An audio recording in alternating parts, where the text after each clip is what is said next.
আজকে সকালবেলা ঘুম থেকে উঠে বাইরে বেরিয়ে তো আমি পুরো অবাক হয়ে গিয়েছি। মানে এত কুয়াশা দিয়েছে যে রীতিমতো এক হাত দূরের লোককেও দেখা যাচ্ছিল না। তো আমি যাচ্ছিলাম আমাদের বাড়ির পাশেই একদম একটা জমিতে। তো আমাদের বাড়ির আশেপাশে তো অনেক জমি আছে, তো ওখানে গিয়ে দেখি সূর্য উঠে গেছে। তো শীতের সকালে এরকম একটা পরিবেশ দেখে জাস্ট মনটাই ভালো হয়ে গেল। তো তার পাশেই আবার সর্ষের ক্ষেত ছিল, তো ওখানে গিয়ে আমি একটুখানি ভিডিও করছিলাম। দেন ওখান থেকে ডাইরেক্ট চলে এসেছিলাম বাড়ি। দেন স্নান করে রেডি হয়ে নিয়েছিলাম, কারণ আজকে ছিল আমার একটুখানি বাইরে কাজ। তো ফার্স্টে বেরিয়েই আমি চলে গিয়েছিলাম সেই কাজটাকেই মেটাতে। দেন কাজ মেটানোর পরে আমার ছিল একজনের সাথে মিট করার পালা।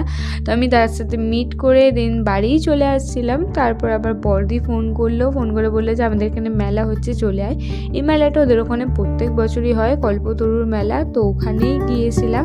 বেশিক্ষণ থাকিনি, কারণ অনেক সকালে আমি বেরিয়েছিলাম। তো একটু এদিক ওদিক ঘুরে দেন জিলিপি কিনে চলে আসি বাড়ি। So yeah.